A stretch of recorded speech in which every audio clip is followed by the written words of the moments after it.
Okay, welcome back to session 3 of the BKNIX Peering Forum 2019. And for the third session, the title is Peering and Transit. Okay, I hope you have a good meal. Please try to stay awake. Okay, for the first speaker of this session, we have Mr. Takeshi Matsuda. He's from NTT Communications. He has experience in service providers and currently working intensively on software development to evolve system architecture for ISP operation. He'll be giving a talk on the topic transit trend. So please join me in welcoming Mr. Takeshi Matsuda.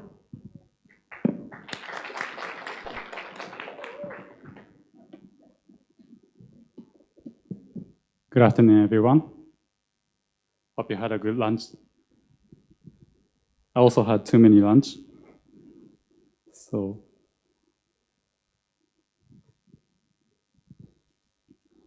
let me start my talk. It's about transit trend. I'm Takeshi Matsuda from NTT Communications, Tokyo. And here is a brief introduction myself. So I'm a senior network and software engineer at NTT Communications headquarters in Tokyo. I'm currently related to two network services. One is the global IP network, which we call JIN AS2914. Around 1.5 years ago, until 1.5 years ago, I was in charge of Asia product management and also the operating support system or system planning. And currently, I'm mainly in charge of ASEAN, which is the domestic Japanese ISP service, AS4713. For that service, I'm mainly in charge of eyeball network design and mainly utilizing IPv4 v6 transition technology. And also, on the other hand, I work for system or software architect and development. Now, before going into the main topic, let me briefly introduce my company. So we, NTT Communications, is based in Japan. It's under the entity, the holding company. And the NTT Communications Group has the global presence, the office in the 41 countries and regions around more than 100 cities. So here in Thailand, we also have the office. And so here, key M&A achievements. So many companies currently joining our NTT Communications family. And major hours are here. So we got hours not only network field, but also colocation, cloud, and the managed services as well. We also have the cable coverage around the world. And more than 190 countries and regions, we span our dedicated network services. Lately, for the data center services, we increased the number of countries and regions of the footprint, which is more than 20. And today's theme is a transit trend. So this is a very simple conceptual picture diagram. Originally, people had to rely heavily on the transit provider, like our tier 1 provider, both content provider or eyeball or ISP provider had to rely on transit heavily.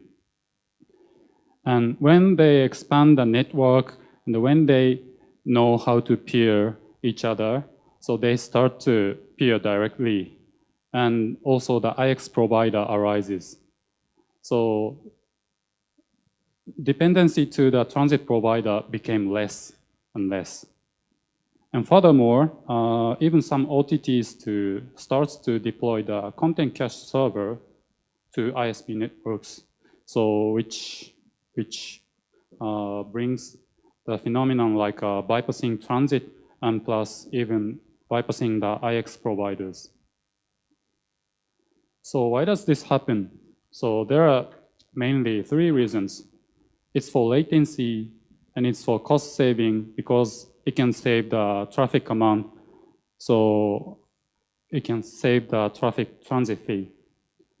And totally, it will bring the quality of experience of the end customers. So this is based from the natural desire for the quality of experience of the customers. So this is actually happening to our network as well.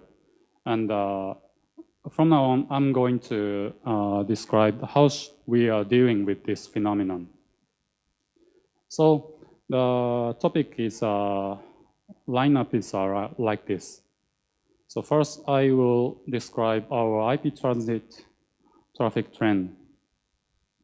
So I will introduce the global side, and also for comparison, I will also describe the Japanese side, domestic side. So for the global side, we have the global IP network, which we call JIN. It has a high-speed and large capacity IP backbone connecting 26 countries and more across the globe. And the footprint are still expanding. So like last year, we opened Europe hub like Manchester and Dublin. And this year, just since this month, we started a new point of presence in Toronto, Canada. So like this way, we still are expanding our network. And in the traffic-wise, this is just a summary of our backbone traffic trend from the year 2015 to 2019. So it's consistently growing. The average ratio is 18% around that. Next, let me talk a little bit about the domestic side. This is just Japanese internet backbone called the ASEAN AS4713. So this is the largest ISP in Japan, and we have more than 6 million subscribers directly. And the sole upstream is JIN, our global network. And it provides also the transit service to the smaller ISP in Japan and also the content providers in Japan. So the traffic trend about the ASEAN, here I have several diagrams. And please focus on the top left one, which describes the amount of the broadband traffic trend. This is also stably or constantly increasing with the average ratio of the 34% average growth. For your information, on the right side, we also have some peering connection, and where we are shifting some private peering to the public peering via IX providers. So comparing this to international and domestic services, what we can see. So world's IP traffic trend forecast is in average 23, according to Cisco's forecast. And our global IP transit keeps the firm growth, but a little bit slower in terms of the growth ratio. This is the truth. On the other hand, the domestic subscribers, our ASEAN service, we have more than the world trend. So both of the network constantly increasing the network, but the connectivity cannot be the only value. So we'll be thinking about this as a issue we have to face, we have to overcome during these years. So to this situation, we are making some efforts. So let me introduce a little bit about our challenges. The first one is IP transit plus anti-DDoS.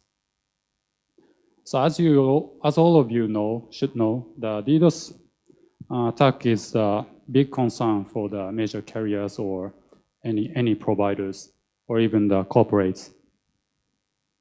And this is not only the phenomenon happening in US or Europe, but it's also happening in Asia. And this is just a snapshot of the article which says the DDoS attack on Cambodia's top ISP reached 150 gigabps. So like this event, we also see the DDoS attacks in Asia especially like in the Thailand and Mekong region also. So for this, as NTT Communication, we are supporting from the many aspects. One is the pre-sales. So we are holding some workshops. What is the DDoS attack, or how to prevent a DDoS attack, or like that. So this is a very basic workshop. And also there is some open webinars. This webinar is spoken by our network security team lead, so who handles the DDoS mitigation. So in this webinar, he tells much about what is the trend of the DDoS attack and what is the best practice to protect against DDoS attacks. So if you have time, please check the webinar hosted by Capacity Media. And this is the other effort from our side. So this which says we are providing DDoS protection service as well. So the diagram is describing the simple image. For example, assuming some traffic is coming from the internet to the customer network via our backbone. And when the attack is observed, or when customer requests the mitigation, we start some mitigation by redirecting all the traffic to customer to our scrubbing center, which spans across all the region in the world. And the scrubbing center removes all the malformed traffics or attacking traffics, and only remaining legitimate, the normal traffic is coming back to the customer network. So this is the basic image of how we are doing mitigation of the DDoS attack. So this service started several years ago, and we added many features until early this year. So customer can choose the option from our DDoS protection service lineup. So the basic thing is customer can only use the access control list configuration, and mitigation requested by customer, and also the DPS detect offers the detection based of the pre-configured threshold for each types of attack. And DPS Max enables the auto mitigation by combining with the pre-configured detection threshold and also the auto mitigation rules. And this is the image of our DDoS protection service portal. So from the portal, you can configure all the DDoS threshold, and you can see the DDoS detection reports, mitigation reports, and also you can make the request for the mitigation. Or for the simple mitigation, you can directly initiate the mitigation. So like this way, we add the value for the network security to the IP transit. And let me describe some other challenges. So this is to utilize our IP network services as a part in the total solution. This is the Thailand case. So in NTT Communications Thailand, we have the DigiPath, the Internet Premier service. This is originally started as a dedicated internet access service with valuable services in Thailand. And it now covers not only Thailand, but the surrounding countries like Phnom Penh in Cambodia, and Yangon and Mandalay in Myanmar.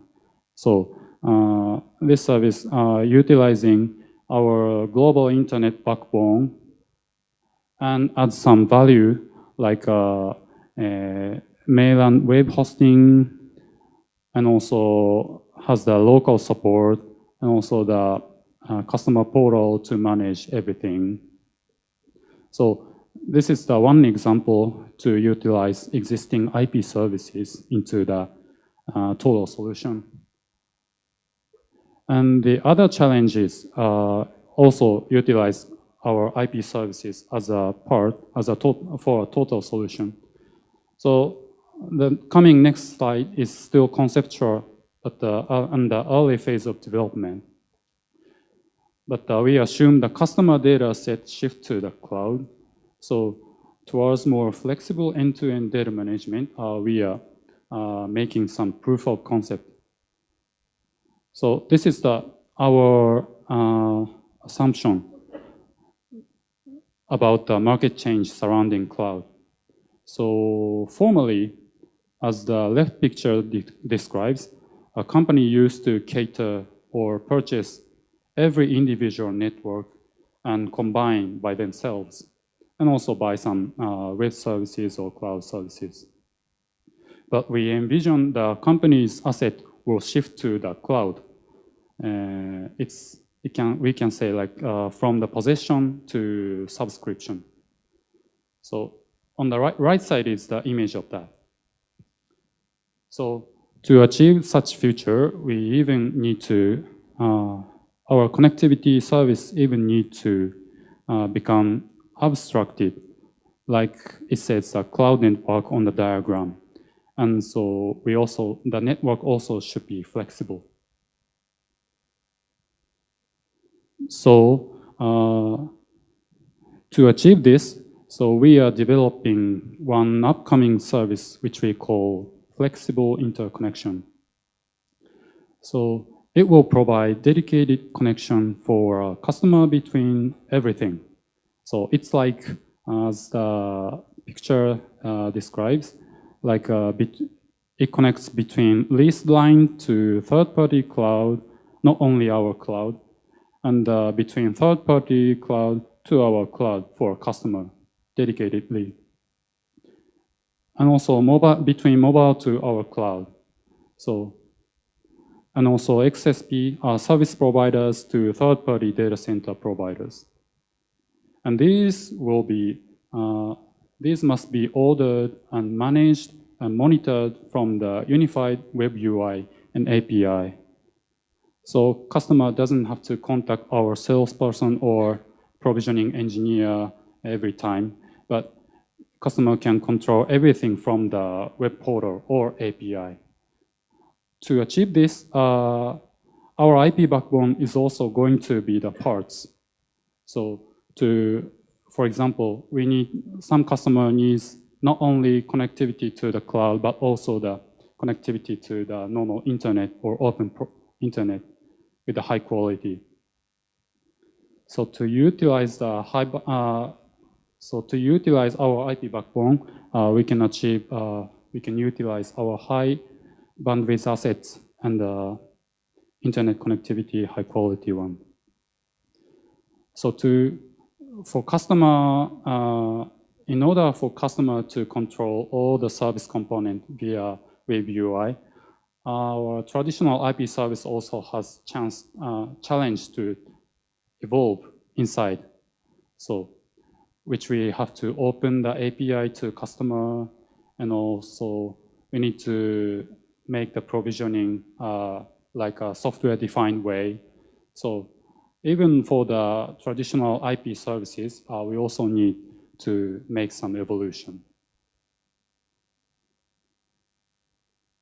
So this is a summary. So I described the current trend of the internet connectivity. Everyone starts to peer directly.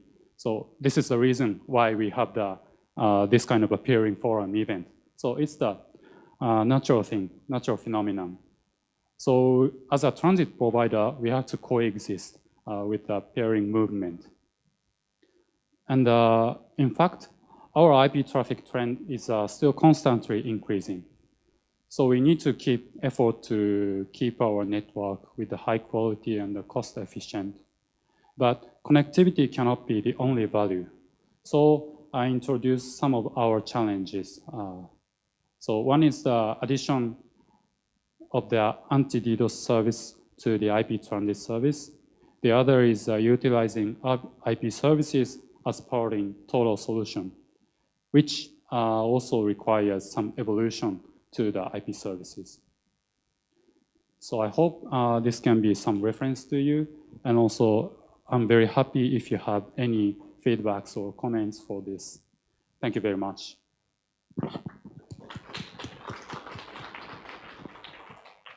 Any question for George, please? Hi, George.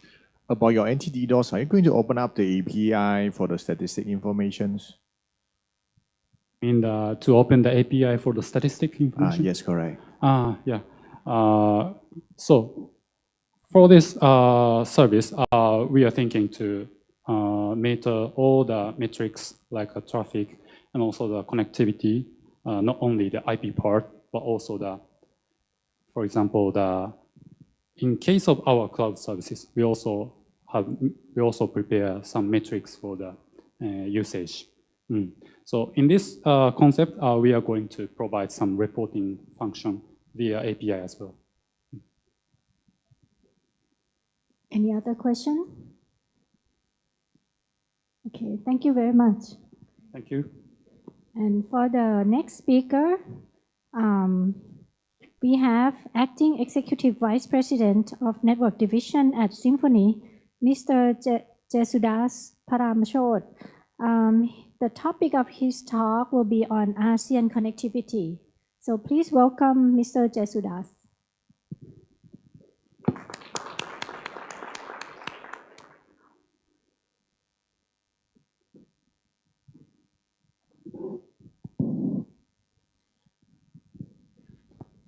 Just one, two. Swadikap and good afternoon. My name is Jesu. I'm from Symphony Telecommunication. I'm here to talk about ASEAN connectivity. Okay, a little bit of intro about Symphony. Symphony has been established since 2005 and it's been listed since 2010. We are a Thailand provider. We have expertise for both domestic and also international services. I'm proud to announce that we are the first and only private company that invested and owned our own submarine cable system. It's called MCT, Malaysia, Cambodia, and Thailand. And on top of that, we are also part of Time.com's aspiration and vision for ASEAN expansion. Okay, overall, I'm going to look at global trending on internet, and then I'm going to talk about Thailand and how Symphony can be a part of this growth. So, Thailand is made it to the top 20 internet users. Okay, so overall, the digital statistics of around the world, we have 7.7 billion people, and out of that, 57% penetration rate of internet users. This is on global trend. But looking at Thailand very specifically, we have a penetration of 82%. Out of 69 million people, the penetration rate of internet users is about 57 million.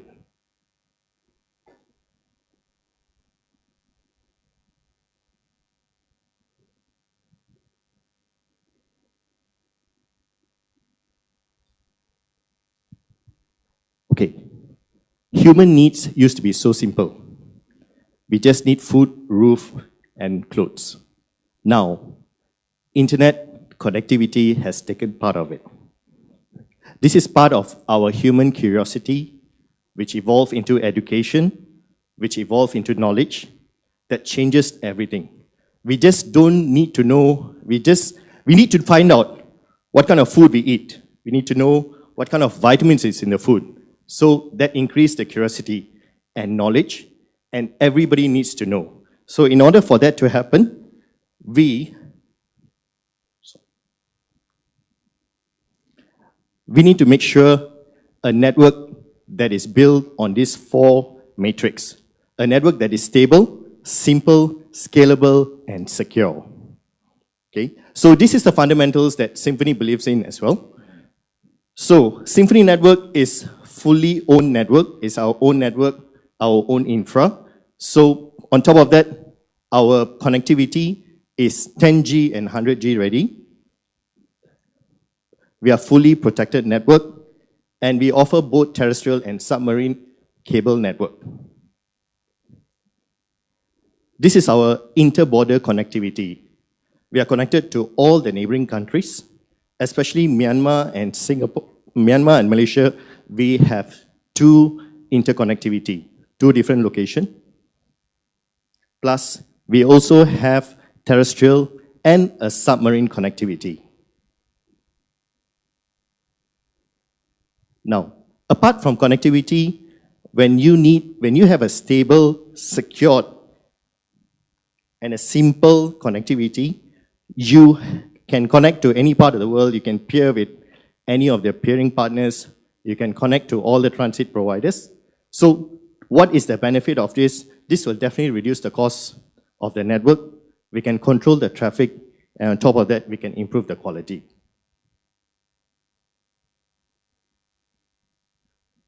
Thank you.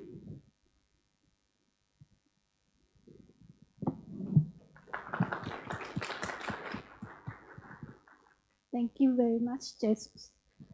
Any question for our speaker?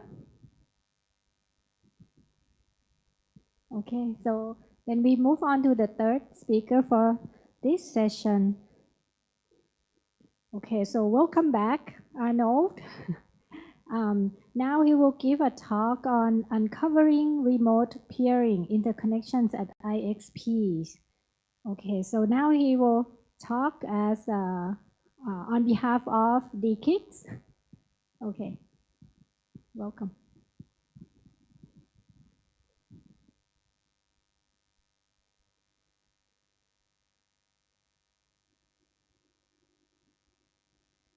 Now, so welcome back.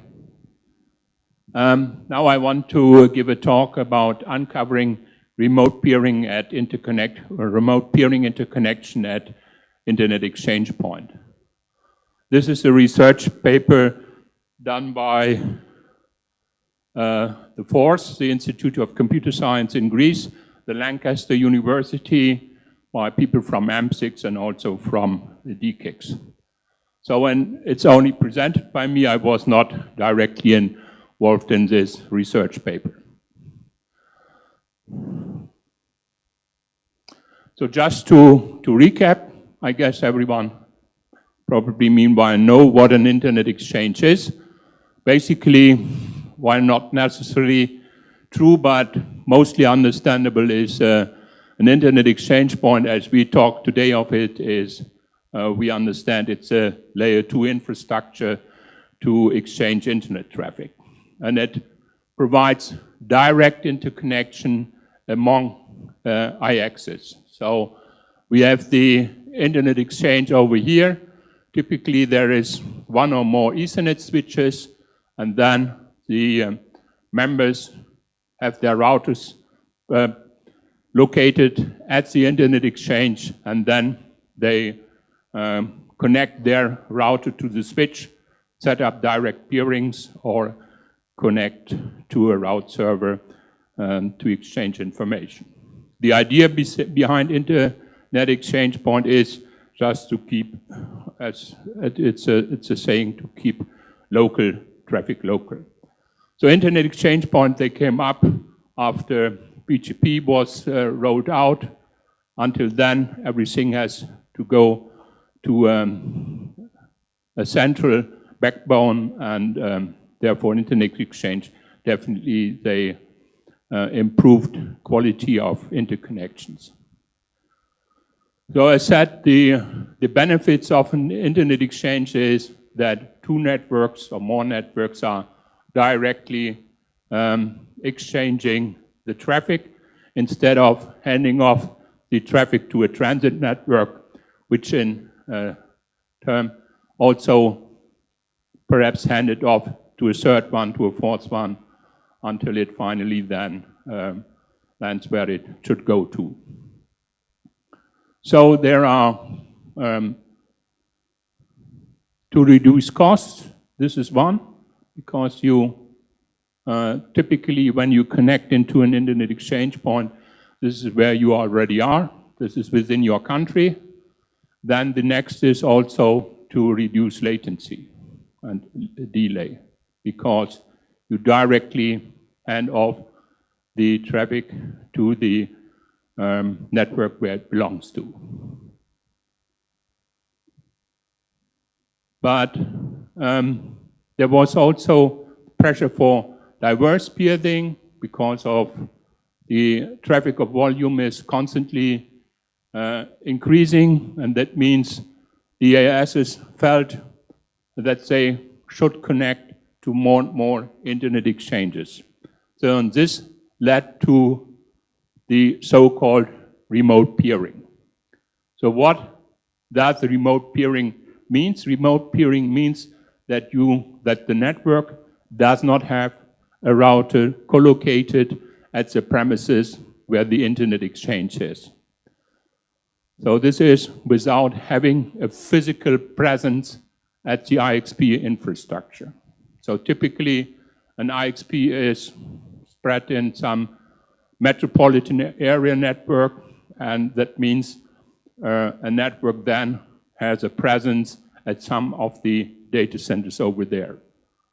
But to connect to an internet exchange, networks thought it's a good idea because they might offload traffic, but they want not directly connect into this internet exchange because they first want to try out whether it's worth to offload the traffic there or not.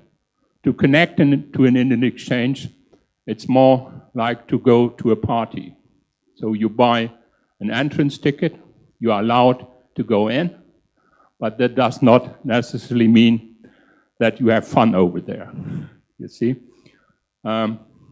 Maybe that you will be able to talk to a lot of people, that you have a nice evening, that you get really out of it what you paid for, but this is not necessarily true. So therefore, even if you did your calculation, that means theoretically I should be able to offload that much traffic. In the end, you never know.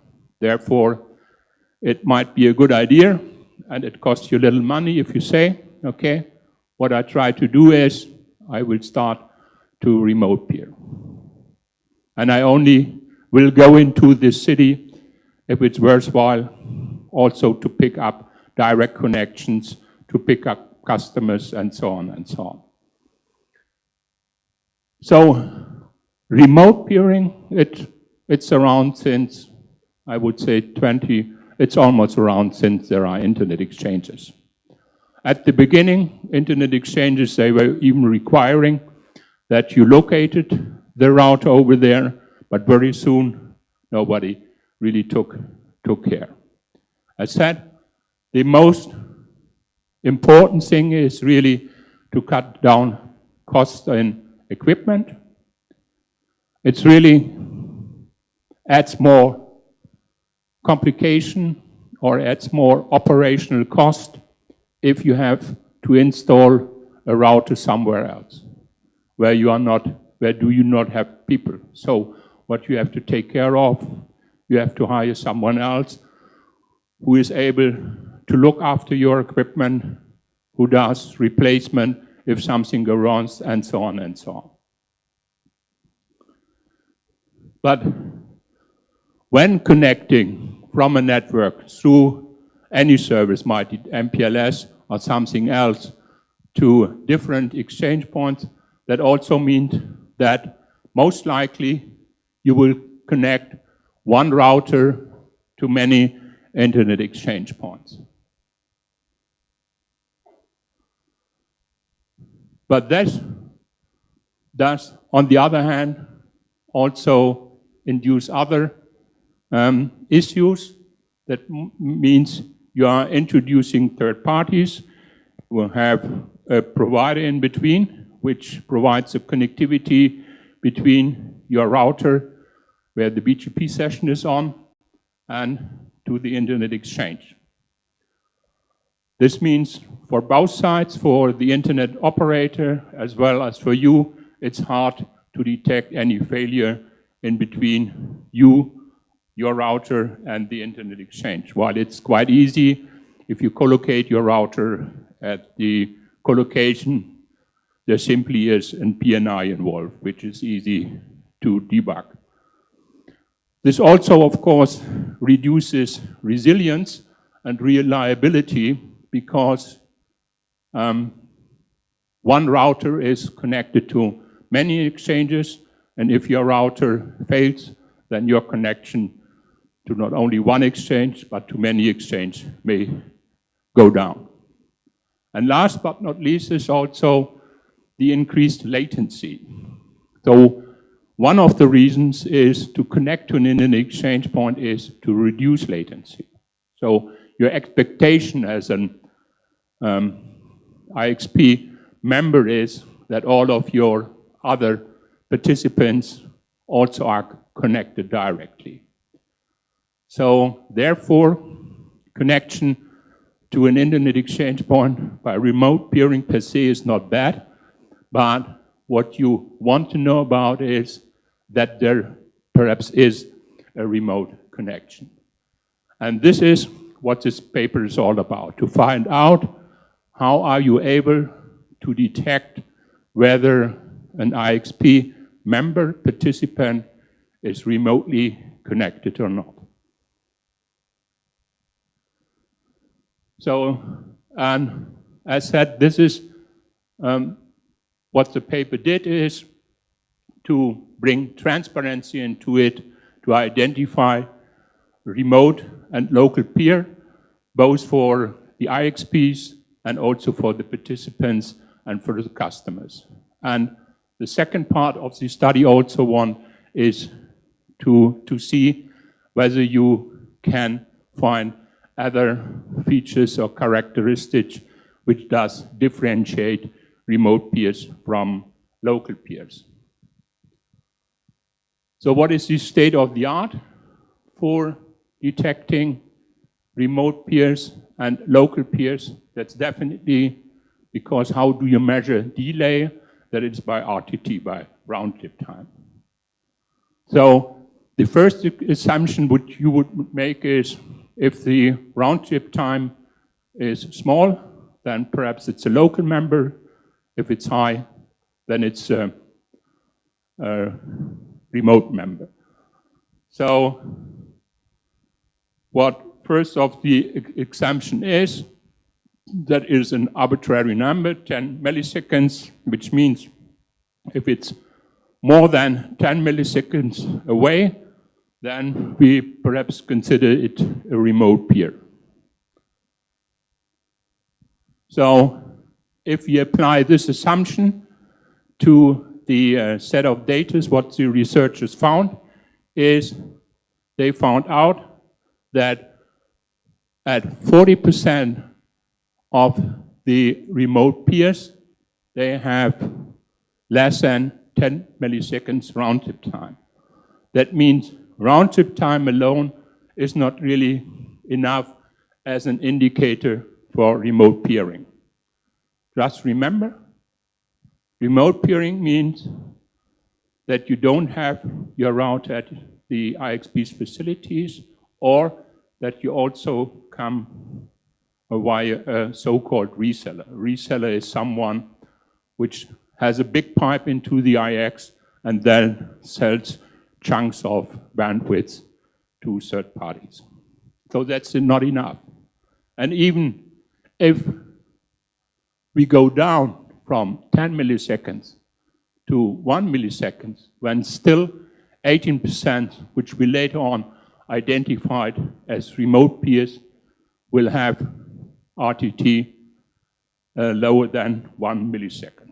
That's most likely perhaps because they are close to a data center or in a data center which is close to the IXP facilities, or they come via a reseller.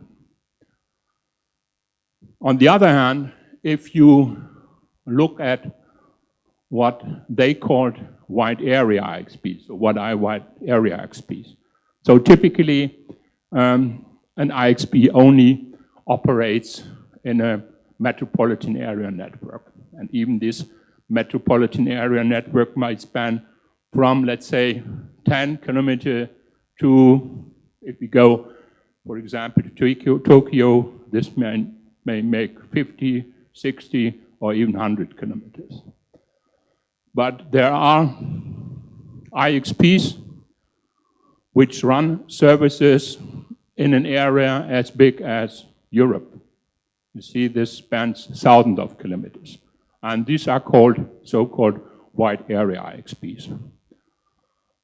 And they did a measurement. For example, you see here listed cities in Europe from Amsterdam, Athens, Bucharest, Frankfurt, and so on, and do measurements around. And you see that, on the other hand, 87% of these facility pairs have round-trip time above 20 milliseconds. This example is taken from NetIX, which is so-called wide area operator from Bulgaria. So this is not enough to simply look at the round-trip time. So what did the researchers do? They propose a 5-stage methodology. First, what they do is to look at the port capacity. So this is especially interesting for resold customers, because they typically come in with connections which are lower than 1 gigabit. So this is an indication, if you have a connection which is smaller than 1 gigabit, that you perhaps are a remote peer. Then the next is, which we already have talked about, this is the RTT, which is a ping measurement. Then what they also are looking at is at collocation facilities. So are we able to find DAS in a collocation which is close to where the IXP is operating? So not necessarily the IXP, for example, has to be in every collocation in the metropolitan area network. Why not? So the IXP most likely will only install switches in those collocations where there are a lot of networks. On the other hand, there are good reasons that some networks are in different collocation, because for whatever reason. And then they connect with a local link from within this metropolitan area into the next switch to the IXP. So this is a third methodology to look into the collocation. And the fourth one is what they called multi-IXP routers. So for this methodology, they are using trace routes and try to identify whether they can identify routers which are connected to the same or to different IXPs. So one router connected to different IXPs, and when the IXPs is not in the same area, then it definitely has to be a remote pairing. And the last methodology is what they call private connectivity over facilities. That means if they can identify that the ASEAN is peering privately somewhere or is hosted in a facility.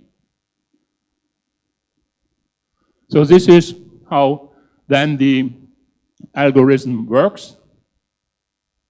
They have vantage points all over the world. For example, over here in Amsterdam, they try to identify which is a visible or invisible facility then. So this is what they found out First of the port capacity, they were able to identify 11%, then with round trip time 76, multi-IXP 53, private NIX 49. And this is then the precision and the accuracy, and you can see from the combined result that there really is a highly coverage with 93%, and also a good precision and a good accuracy to identify networks, whether they are remote peering or not.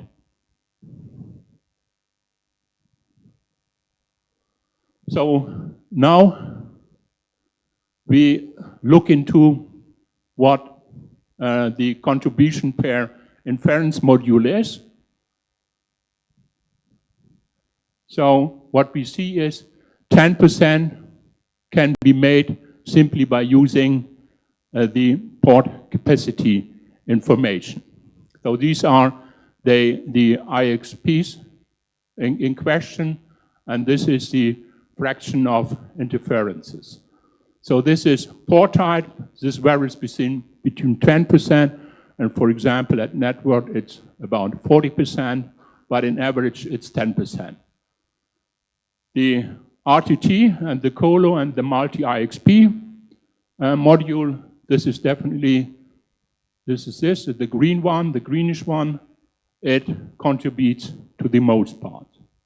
So that you look into the combination, how far it's away, are you able to trace routes through the router from different vantage points, and do you also take into account the colo information?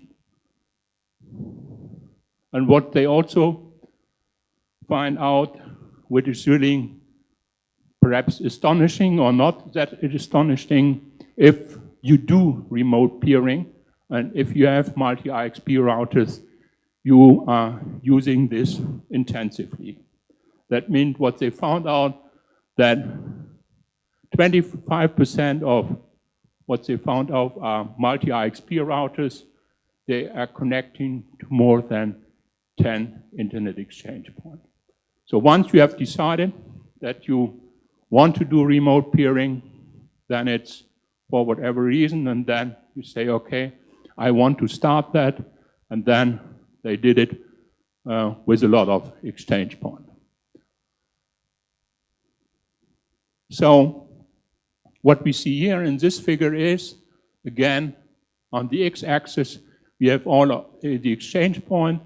On the left, y-axis, we have the fraction of IXP members. And on the right, y-axis, you have the number of members. So that means from left to right, there are the number of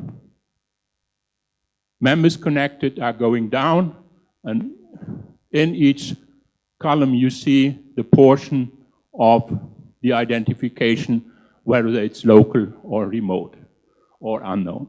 For example, if you look at M6, 40% was identified as being local. Another, how much is it? I would say 30% is considered remote, and the rest of it, they are not able to identify. So if you look at DE-CIX, they pretty much were able to identify all of the traffic. There's only a little of 5%, which is unknown, which might be one reason is that one of my colleagues was also involved in the research. But then again, more than 80% are considered local. No, not 80%, roughly 60%. The rest is more or less than remote peering. And not astonishing is if you, for example, look at small I-axis, most of that probably is also local peering. So if you have big I-axis, then the likelihood that you will meet a remote peer is higher. This is also what they found out. is large IXPs like AMP6, DE-CIX, or France-IX have roughly up to 40% of the members are remote peers. And that's also the reason why a network which connects to an internet exchange is really interested to know, is a peer I'm peering with, is it a remote peer or is it a local peer? And especially for the content delivery networks who are connected to a lot of internet exchanges, they are interested to know about. On the other hand, they pretty much know whether they are local or not. But still, you are interested as a peer to know about where your peer comes from. So this is how it's about to identify and the portions. And now we look into other features or characteristics. This is what we see here is the growth rate of remote peers and local peers at IXs. The IXPs in question, which were looked at, are Links, LONAP, Hong Kong IX. This is the Polish Internet Exchange. This is from Ukraine Internet Exchange. And they also looked at annual reports from AMP6, DE-CIX, and France-IX, which also confirms these numbers. And what you see is that both the join rate, which you see over here, as well as the churn rate, is higher for remote peers. This is not really astonishing because, as said, if you start to do remote peering, it's easy to set up. The only thing you have to do is to order an MPLS service to a remote site, or if you already have a remote peer, just to say to your MPLS provider, I also want a connection to this IXP, to that IXP.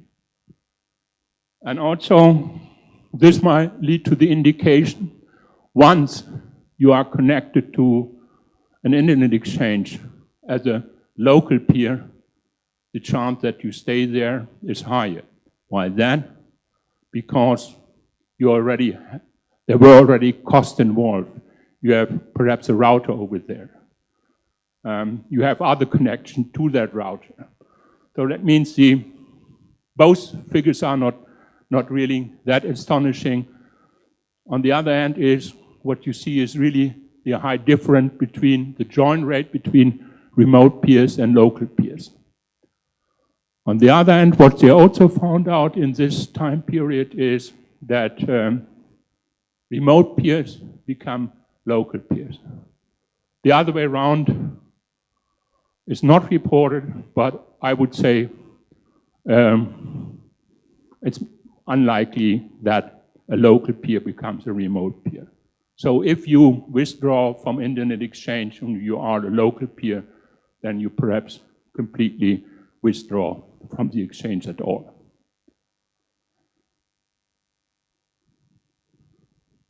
So last is what they looked into is the passes between ASs which have more than one internet exchange in common. That means you have two ASs and they are at least connected to two internet exchanges. And what they want to find out is if they hand off the traffic at the closer IXP to the remote peer. And what they found out from trace routes conducted at DE-CIX Frankfurt, that 1/3, 2/3 choose the closest exit to the remote peer, and 1/3 did not comply to hot potato routing. So if you want to figure out or try it to yourself, there is the demo. Hopefully this is still up and running. You can input an IXP facility, an IXP, a network, and then try to figure out whether they are connected locally or by a remote. So conclusions is in this research paper, they presented a new methodology, not only relying on RTT, but also taking into account other features. Remote peering becomes more popular practice and is almost done everywhere. This may be due to that the IXPs have saturated the local market and going out to worldwide to request new customers. This is, of course, one reason. On the other hand, is if there is a big party, everyone wants to go to the big party. So the large exchange points are sort of gravity, places of gravity. You want to connect into them even from remote, because you are pretty sure that you have an entrance ticket at least to a big party. And what they also have is this publicly available, accessible web portal to look into. The future work which they will do is to include more IXPs and also to interpret the traffic levels of remote and local IXP interconnections. What I personally would be more interested in is you not only want to know whether your peer is a local peer or a remote peer, you also perhaps want to know how stable the connection to an IXP is. And what I personally would like if they would look into, is there a difference between local peers or remote peers in terms of stability of the connections? That's from my side, and happy to take questions as far as I'm able to answer that. Otherwise, I would like to point you to these nice guys over there. Thank you.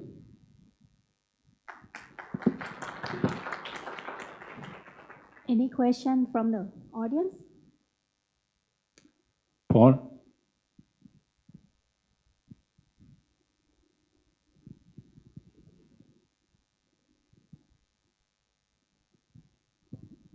Thank you for an excellent presentation. I'm very glad to see this studied. I wanted to give you some data points. These are not questions.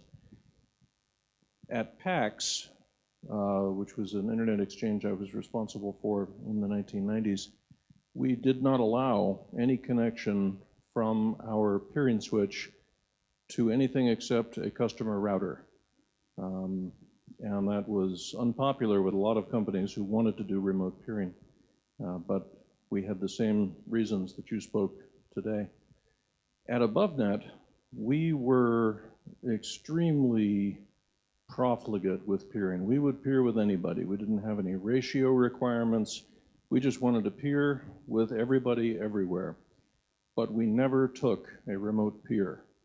We always insisted on connecting to a router, and the reason was that we had a cold potato routing policy, and we did not want to accidentally use someone else's congested, variably congested long-haul MPLS network.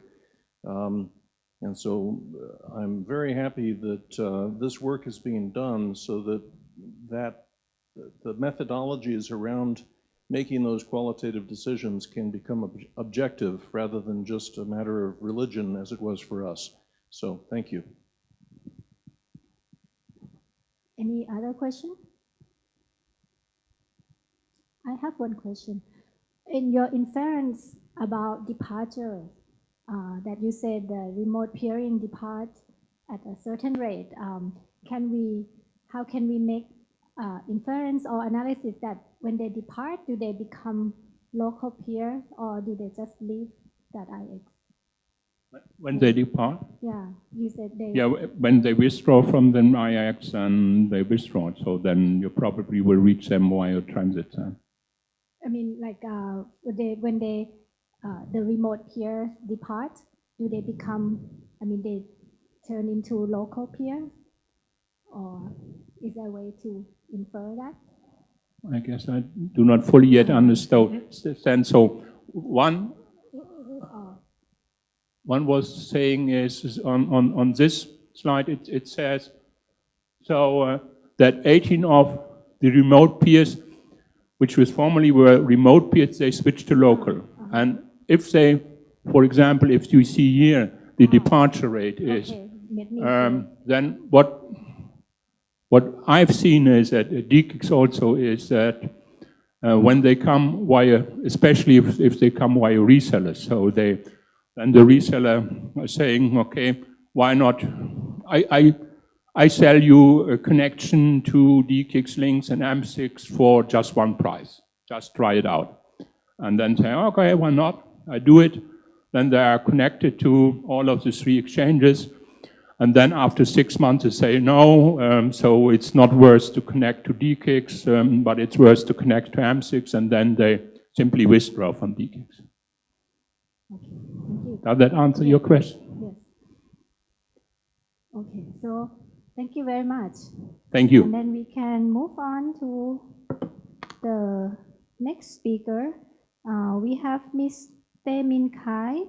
She's the founder and CEO of Myanmar Internet Exchange, MMIX, and her talk will be on peering opportunities with MMIX. Please give a hand for Ms. Khine.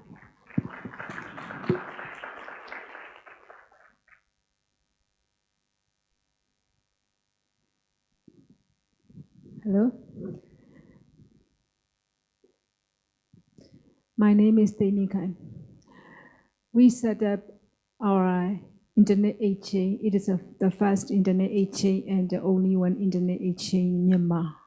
So I like to give the message opportunity, PR opportunity with MMIX. I'd like to explain briefly about our exchange. Same like other exchange, we are providing PRN facility. Our exchange is open, neutral, and industrial owned. And we also providing some add-on services. And our main intention is local content hosted locally. So most of our Myanmar contents are separated around the world. We prefer locally hosting.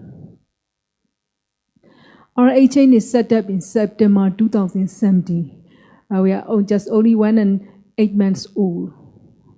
We are BKNIX, JBIX, and MANRS member participant. Now we have 12 PRN members plus 4 associate members. Associate member is who is not PRN with us but participating with our community. So our traffic is around about 10 gigabit per second. And our data center is TrueIDC, located at MICT Park, Yangon. MMI services. Like other exchange, we are providing layer 2 peering infrastructure. We have route server. We also have a looking glass. Recently, we set up route validator to implement RPKI. And we also have a CDN. We'll also host DNS root server. And they're also on the way to set up remote trigger black holding system for DDoS attack. And if there is another relevant services, we will also support it. How to connect MMIX? To connect MMIX, we have to pass through documentation system like a membership form, agreement, and bylaws. And there we have one-time charges and also monthly charges. Transmission, customer must afford transmission up to MMI's demarcation point. A PRN system like other IX, they have to update PRN DB and also set up BGP sessions. And these demarcation points, maybe local PRN will be more interested in this information. We have in our true data center, true IDC data center, but there is a cross-connect connection. Till now, True is not charging anything for cross-connect cost. and transmission can arrive to mid-period, and we can connect with our links. And also we have auto cabinet of the MICT compound nearly K3. I like to give some information for tentative members. So some people from abroad, they are interested in MMIs and they like to know how to connect MMIs.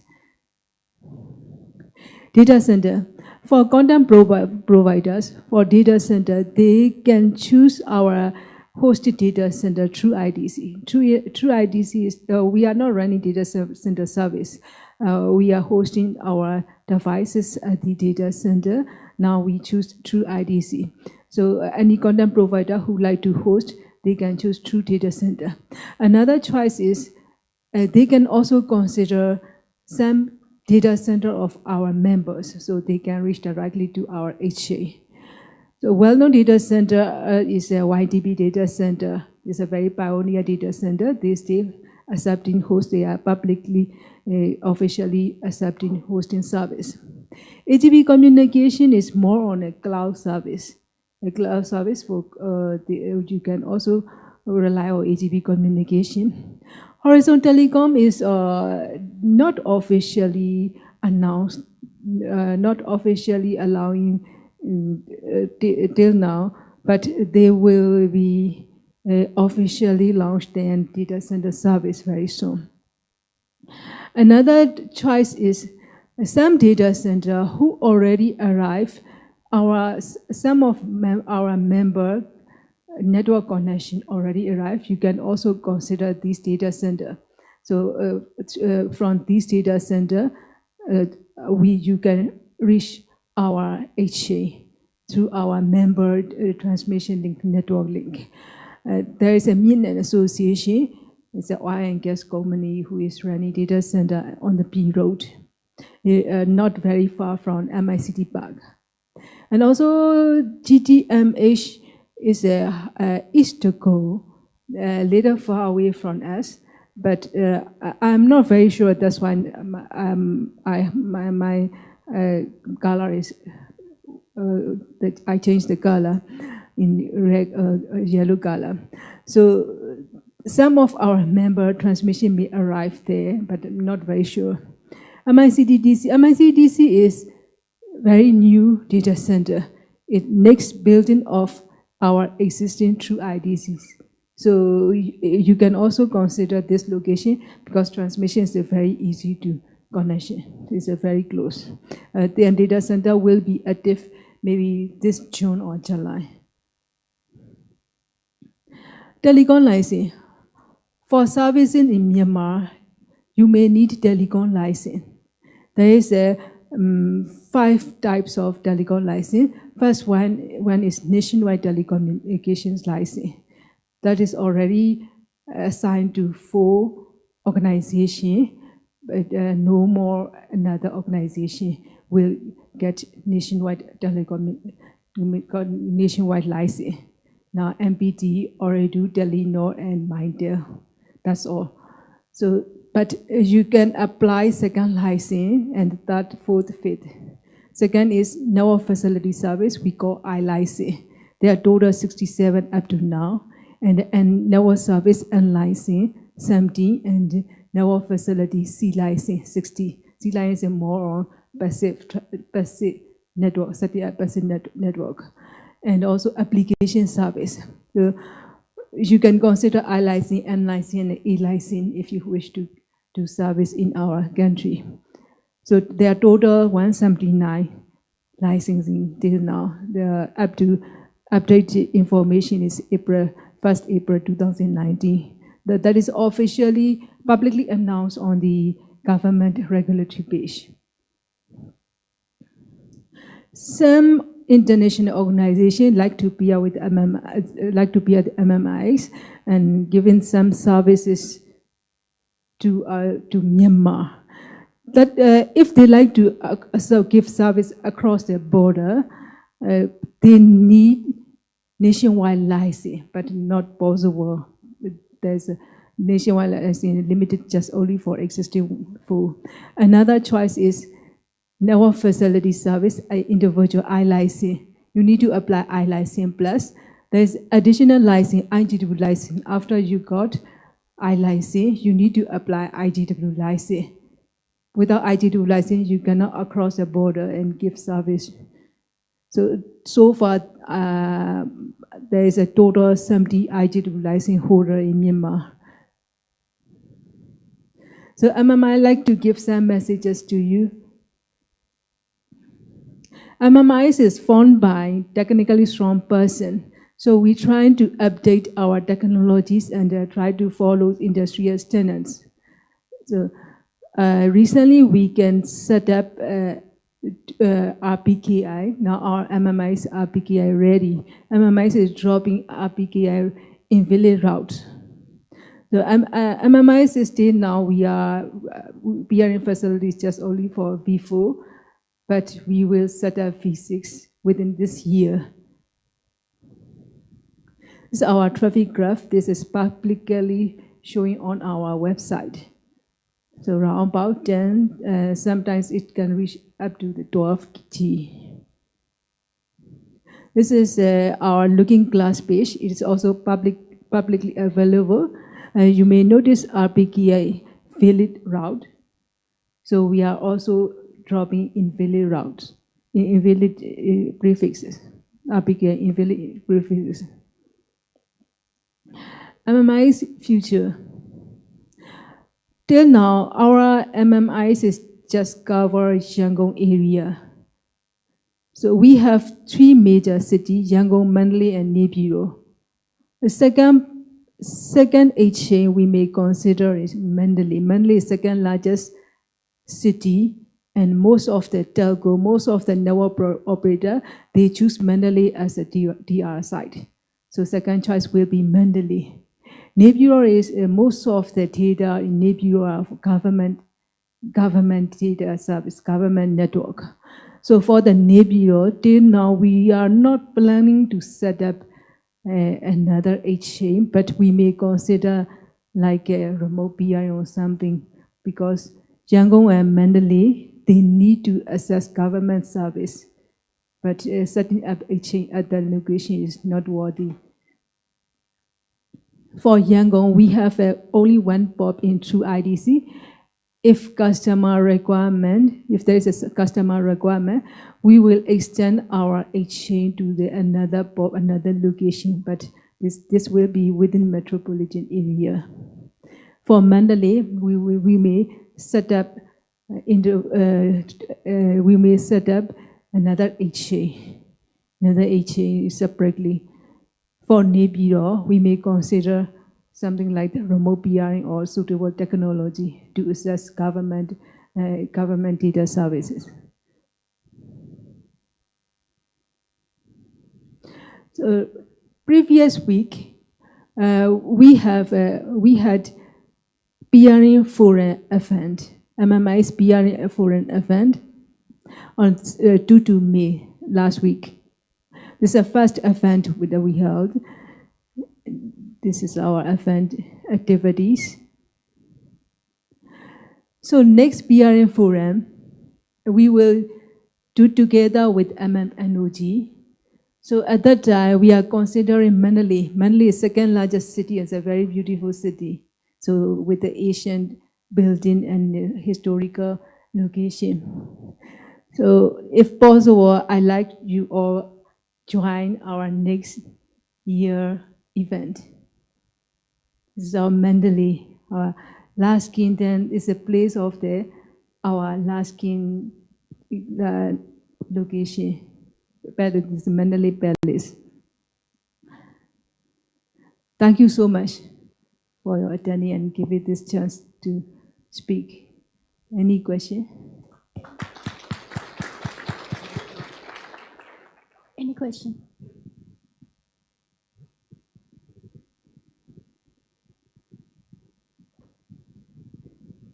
Yeah, Arnold from DE-CIX. So, Thein, thank you very much for the overview of the MMIX. I have a question regarding your third city. You said you most likely will not set up a local exchange there, but consider connecting it either to Yangon or to Mandalay. So why are you not considering to do both? To have local peering there and then provide also means to connect to the other exchanges? To the other exchange means our look at another city? Yes. Yeah, we may consider, but we are worried about the transmission link cost. But if you would provide remote peering, then you also would have transmission costs. Yes, for the remote peering for government located area like a Nebiro. So based on the transmission donation, because Nebiro have only government office only.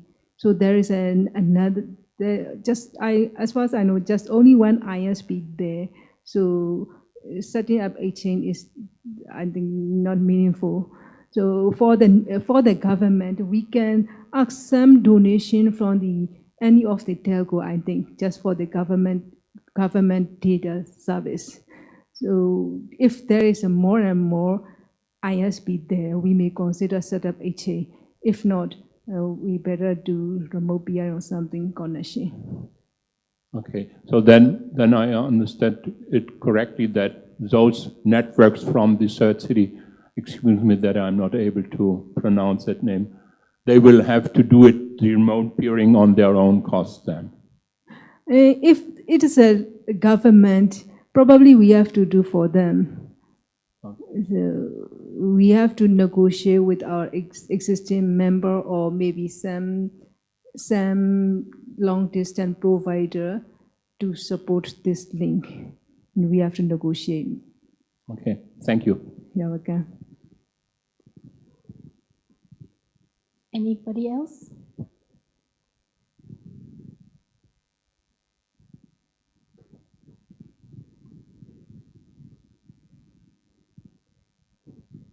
Hi, Martin Levy from Cloudflare. Thank you very much for the talk and a great introduction. Yeah. You mentioned that you have 11 telecom providers with international license at the moment. 17. 17? Yes. Okay. Do you require them to peer inside the country on the internet exchange or to interconnect between them such that all traffic is kept within inside the country? So it's up to their decision. They can directly peer each other, and they can connect HA. They know there is any enforced policy to them. Okay, so you didn't take it. There's nothing in the regulatory language for an international license that means that traffic has to stay inside the country. Yes, there is a clause of government regulatory when they allow the license government saying if one day there is an internet HA, they all must connect to HA. Aha. So from a practical point of view, there is all traffic created in Myanmar stays in Myanmar. Is that correct? Not yet. Not yet. Not yet, because we set up HA recently. Honestly, we set up negotiating with some total 12 ISP, 11 ISP, but government policy is not clear yet. So this IXP, they will allow ongoing order, they may do some changes. So government, till now, government do not have a clear policy about the IXP. There is no clear license for IXP, but before I came here, I got message, they will clear within 1 or 2 months. Okay, so there is a possibility that independent of whether it be the internet exchange or just peering, private peering between the carriers, the traffic will be nicely kept inside the country. For private peering directly each other, anyone can do even now. But connecting to the IXP, there is no enforcement till now. So it's still not very clear. Look forward to an update on that one. Thank you. Yeah, you're okay. Thank you very much. And now we will have the gift session. And may I invite the speakers for this session, Josh and Jesu, Arnold, and Ms. Tae on stage. And we have Mr. Sahat Chai, the Managing Director of BKNIX company, will present the gift to our speakers.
Okay, and next we will have the second peering personnel.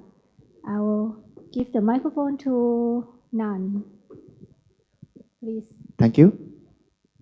So this is the final round of the pairing personnel. So I would like to invite the organization that I call, please come here. First, Truemoney, Cogent, AWS, and JBIX. And we will start from Truemoney first.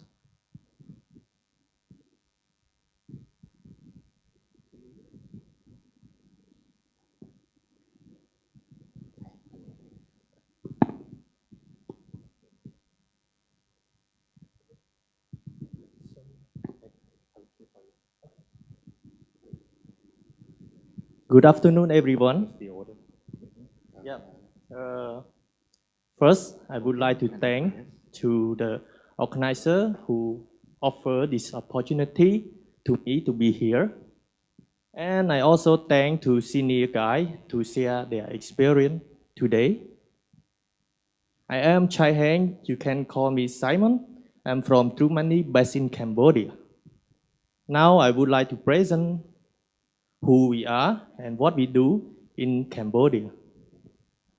Okay, we are a part of the CP group. You can see on the slide, Truemoney is under ASEAN money, and the CP we have the partner with the Han Finance and Ping An for the that is group leader.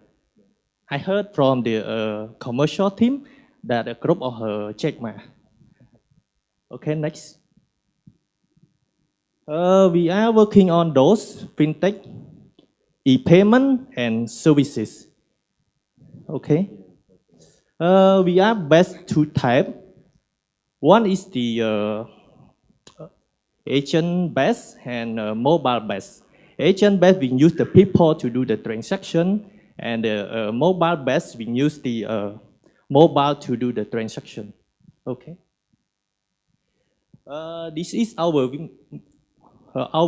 vision and mission. Vision, we have the people to make their life easier. And okay, move back.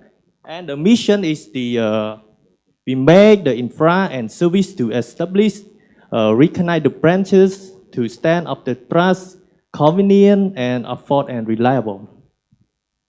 Truemoney in Cambodia, we cover 25 provinces. We have around 8,000 agents and 25 provinces, 197 districts, and 1,646 commutes. Move on. Okay, Truemoney have the 6 region: Myanmar, Indonesia, Cambodia, Vietnam, Laos, Philippines. Okay, thank you. Okay, thank you. The next one is Cogent. Anyone from Cogent here?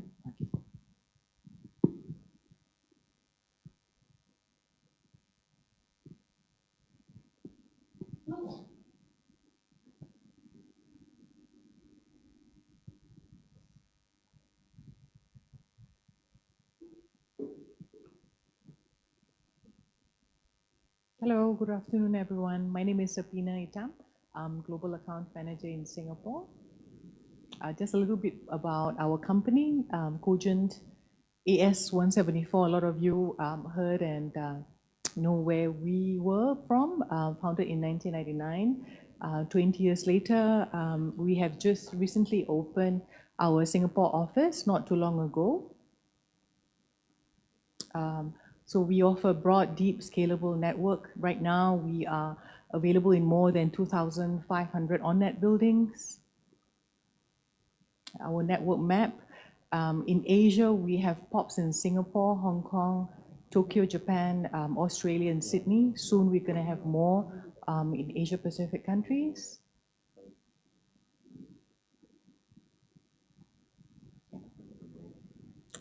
Cogent's solution for net-centric segment.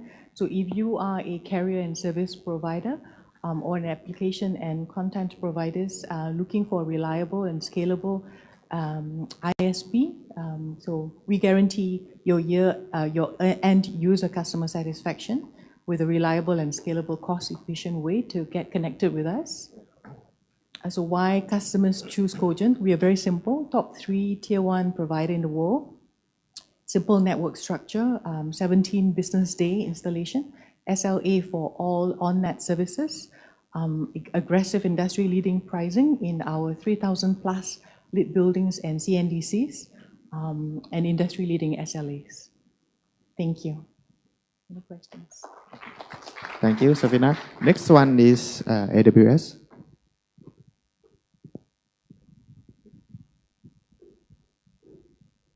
Hey guys, Stephen Chen, work for AWS Amazon Web Services. Our AS number is 16509. It's what you can see. So our traffic profile is balanced. So apart from the CDN traffic, you will also see the traffic like compute, storage. If you are currently connected to our networks, we are a little bit selective, but having said that, I mean, we are very open to connect with most of the eyeball networks here in Thailand. Even though we are not having a POP right now, but you can connect with us in Singapore. We have BKNIX, we have it in Global Switch, and you can also connect with us in the AIMS, Malaysia. You can find more information of our POPs, edge locations in peering DBs. If you have any questions, come to me, just talk to me, and I'm happy to spend some time with you and talk more about how we can interconnect with each other. Yeah, thank you. Thank you. Next one is JBIX.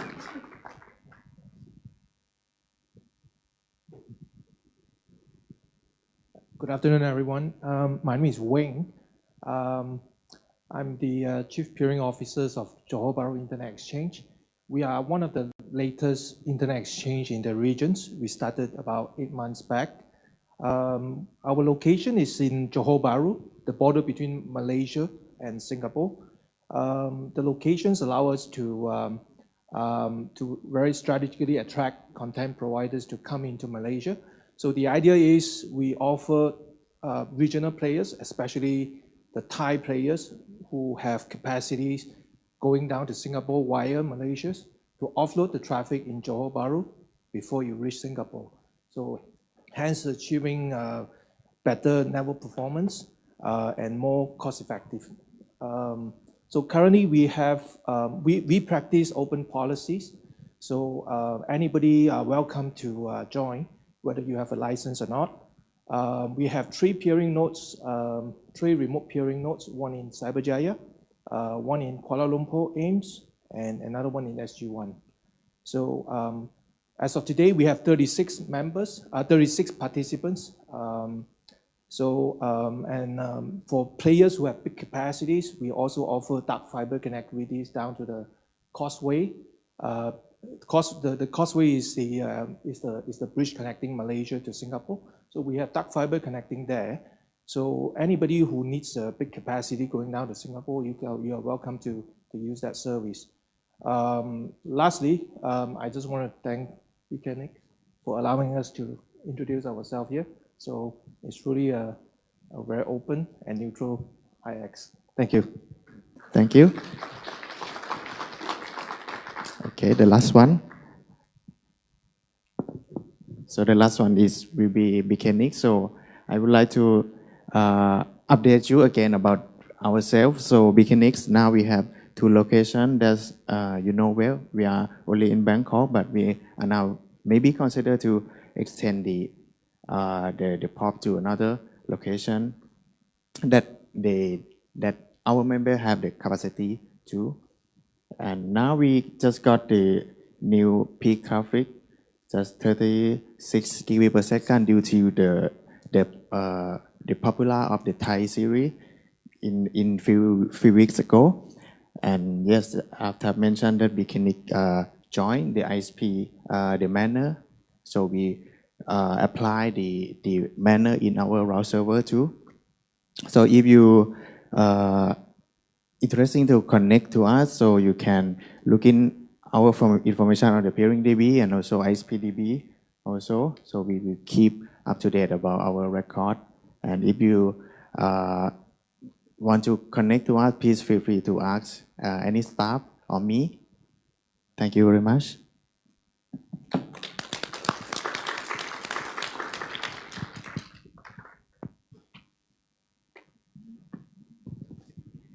Okay, and if you're interested in having one-on-one meeting with any of the representative today, you can book the meeting room next door through the website. And now we can have the afternoon coffee break. How about we can meet back here around 3:35? Okay, for the 4th session. Okay.